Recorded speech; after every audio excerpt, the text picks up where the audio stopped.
Dia mengakui semua pembunuhannya sambil tertawa. Dia bercerita soal pembunuhannya sambil tersenyum manis, seolah-olah dia sedang berbagi resep kue. Halo guys, welcome back. Terima kasih banyak sudah klik video ini. Seperti biasa, di video kali ini gue akan membawakan satu kasus pembunuhan yang sangat amat kejam. Bahkan dia membunuh banyak orang hanya karena dia sedang bosan. Tapi sebelum kita masuk ke videonya, pastikan dulu kalau kalian sudah subscribe channel ini.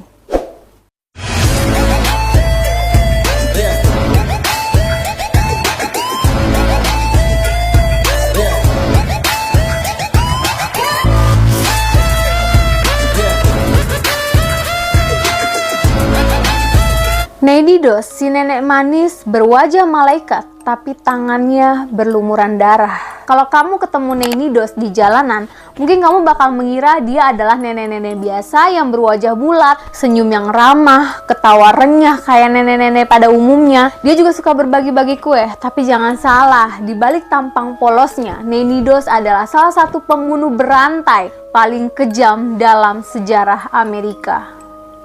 Orang-orang sampai ngasih dia julukan The Jolly Black Widow. Kenapa dikasih julukan itu? Ya karena dia selalu tersenyum, bahkan saat dia sedang mengakui kalau dia sudah membunuh seluruh keluarganya.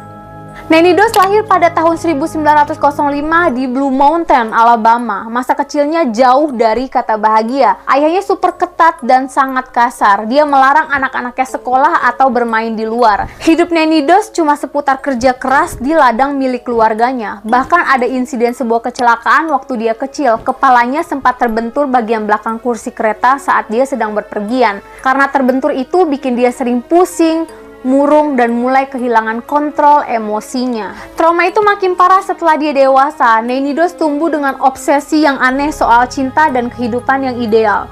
Dia doyan banget baca Rubik roman dan cari jodoh lewat iklan di koran.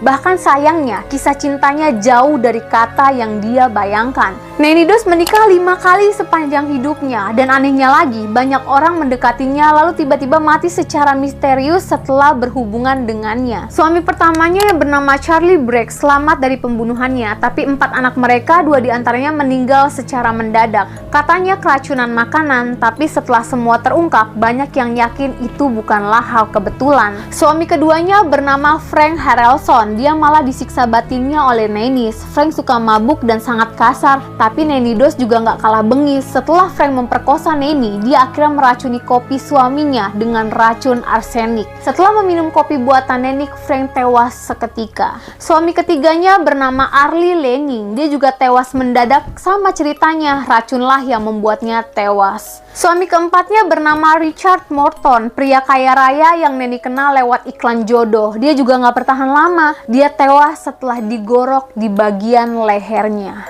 Suami kelimanya bernama Samuel Doss, adalah korban terakhir Nanny Doss. Sedihnya, dia cuma pengen hidup damai dengan Nanny Doss. Dia sangat mencintai Nanny. Tapi karena Samuel melarang Nanny membaca majalah Roma dan menonton televisi, Nanny sangat amat kesal. Dia lalu meracuni Samuel dengan kopi beracun setelah Samuel sempat sakit keras dan dirawat di rumah sakit. Dan yang bikin ngeri lagi, bukan cuma suami-suaminya yang jadi korban pembunuhan Nanny guys. Nanny juga diduga membunuh kedua anak kandungnya sendiri, kedua cucunya, ibu kandungnya sendiri, ipar perempuannya, bahkan ibu mertua dari suaminya. Pasti kalian kepo dan bertanya-tanya, kenapa bisa dia membunuh keluarganya? Motifnya apa sih? Nanny mengatakan kadang karena dia dendam masa kecil, kadang cuma karena Nanny merasa bosan.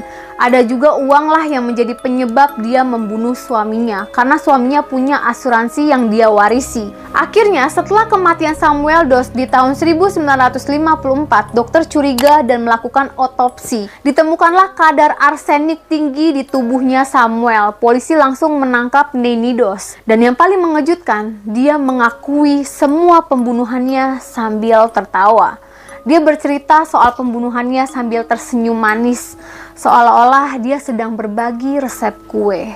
Nenidos akhirnya dihukum penjara seumur hidup, tapi dia nggak pernah diadili atas semua korban lainnya. Dia dipenjara hanya karena kasus pembunuhan Samuel Doss. Akhirnya dia meninggal di penjara pada tahun 1965 karena penyakit leukemianya. Tapi kisahnya tetap membekas tentang bagaimana seseorang yang terlihat baik dan ramah bisa menyimpan kegelapan sebesar itu.